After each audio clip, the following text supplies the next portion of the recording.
Good morning, everybody.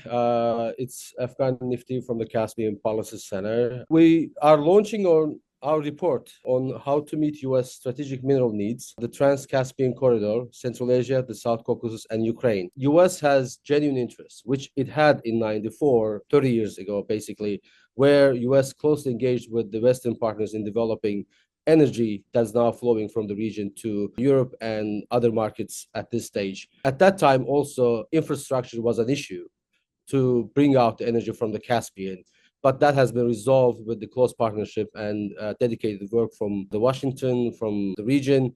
And we saw pipelines built, and now the region is able to export its resources to global markets, east and actually the west as well.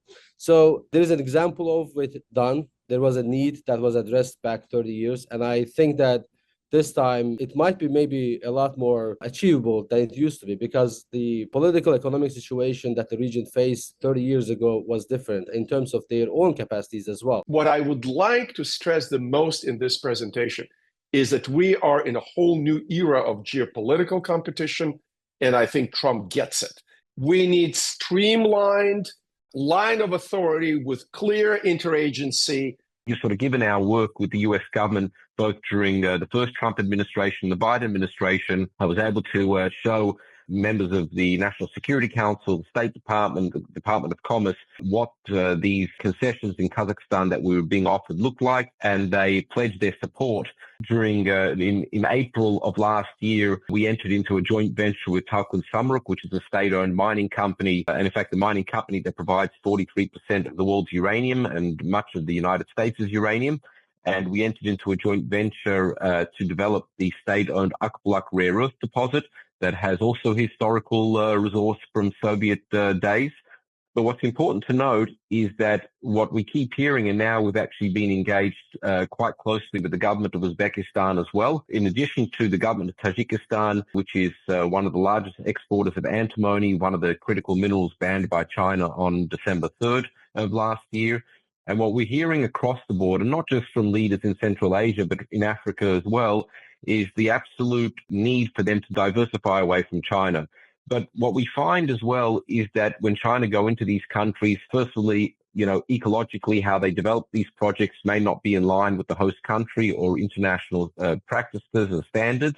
But we also find is that China is not establishing a vertically integrated supply chain in these countries. In order for these countries, a country like Kazakhstan, Uzbekistan, to be prosperous and to be a key supplier of critical minerals to the West, it needs to establish a vertically integrated supply chain, which means downstream processing, alloys and metals, magnet manufacturing, battery manufacturing, etc. This is not something that China brings to the table. I would say Central Asia may be the lowest hanging fruit right now in terms of the ability to source projects that have existing reserves, resources, not necessarily having to look at developing greenfields projects, and with a government in that region that's willing, ready, and able to do business with the United States. A big gap has been an ability for the administration to take almost a holistic approach to the entire supply chain.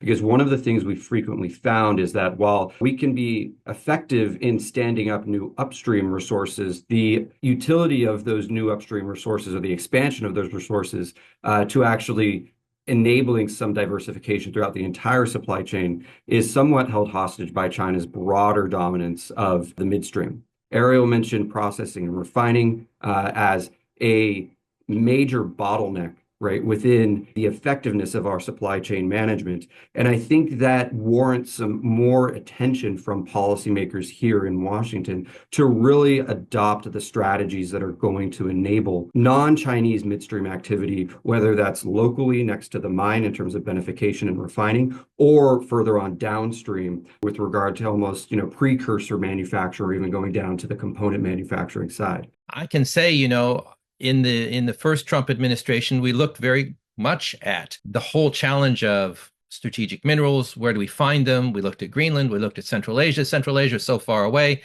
The phrase was used, the juice wasn't worth the squeeze at that point. But a lot has changed in the last 4 years. And I think the advent of the Middle Corridor is a real game changer for access. And I also think the geopolitics that we see in the region, and Ariel certainly alluded to some of this, sanctions have really brought such levels of change to the countries in the Caucasus, in Central Asia, certainly, obviously, Ukraine, but there are tremendous opportunities. They're looking for alternatives on who they do business with now. But one of the challenges that we've faced from the U.S. government is not having a budget for development and being somewhat timid on engagement. And you've got now a Republican-controlled executive and two chambers of the legislature. They've got the purse strings. So there's the ball's in their court to actually move forward on this. Critical minerals is where investment is, where the game is going to be played in the coming decade for certain, and probably beyond that. It is the transition from old energy to new energy, and who basically gets the ground game in, who gets the offtake agreements, who can actually land these particular elements for manufacturing. That helps economies move forward. That's a partnership between Central Asia, the Caucasus, potentially Ukraine in some areas, and the United States that I think is undeniable.